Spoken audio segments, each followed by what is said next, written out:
Alright, I had a few questions about how I installed the stereo in my Elantra Touring, so I figured I'd give a guide on how to take this whole setup apart, pull out the factory radio and put in the new one.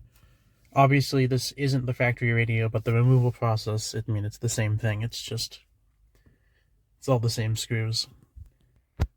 So, first thing you want to do is you're going to want to open this. There's a piece of rubber back here. Just take it out. And as you can see, there's two screws in the back, and then up front there's two screws here. They're just regular Phillips heads, so any Phillips head screwdriver, this is just one I got from Walmart, will work just fine. So we're going to take those out. Alright, so I took all the screws out. To remove this, it's kind of just got to pull on it a bit. It'll just pop out. Then fold it down. The whole thing comes out. Set it over here. And now you'll have, it's not on mine, but there's a screw back here that you have to undo. It's just another Phillips head.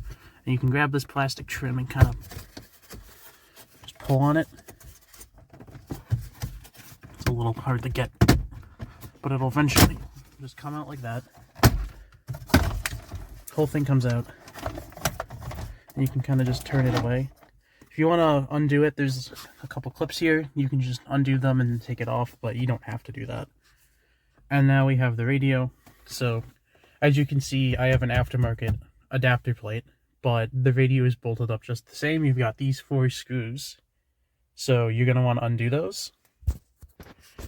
And with those unbolted, you can just pull the radio out.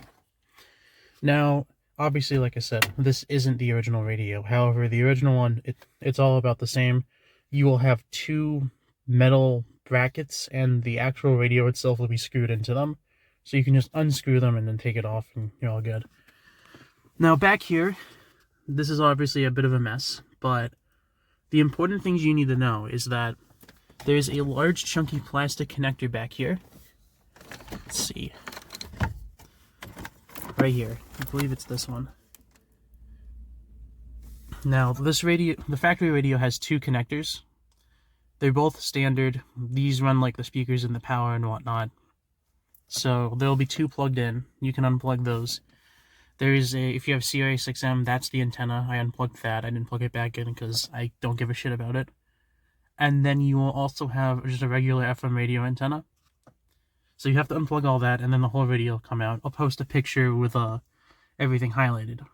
Now, the good thing is that if you have a radio like this one, it'll have the same exact connector. So you can hook it up, and you don't even have to do any wiring. Like on this one, all the speakers, all the power, it's just directly connected in, and it just worked out of the box. The only wiring I had to do here is, I believe, there's a trigger for the reverse camera that I installed, and there's some steering wheel controls I had to wire up myself. That I can do another video on. It's not that complicated. But if you want that, you'll have to do, like, you could solder, or you can just do these little twist cap things. They work fine. But for the most part, you don't have to do that if you get a radio like this. I believe some manufacturers, they'll just give you, like, a proprietary connector that comes out in, like, regular wires. You can buy an adapter that plugs into the factory harness and will just end in wires, and you can just splice them together if you just look at the pinouts, and that will get you hooked up with basically anything. That's what I had to do with the Kenwood Singleton unit that I got initially. Anyways, the general thing you just need to know is you buy a head unit, you basically just plug in the main connector or wire it up, just like any other stereo. Don't cut up the factory harness. You don't need to do that unless you're running your own wiring. The antenna connector. There is an adapter you'll need. The Hyundai one is not standard, but you can buy an adapter for like $8. It'll adapt it to the radio, and you will have your radio back. I'll put that in the description. Everything else here, a lot of this is just like, I hooked up like a subwoofer and all that stuff, so you don't really need to worry about that. It's mainly just getting that one main connector, and then the antenna and whatnot. I'll post like some rough wiring diagrams and everything below. Anyways, once you get all this hooked up and wired up, and verify that it works, all you have to do is just put it back together. So in my case, obviously I have this plastic double-din adapter from Scosche. I'll put the model number in the description. It was on Amazon for like $25. So this is what it looks like when it's all back together. This head unit in particular is an 8.8-inch head unit from Join. It's like $400 on Amazon. I picked it specifically because it runs Android, and it also has this candy bar form factor where it's very long and not very tall. It's all personal preference, of course.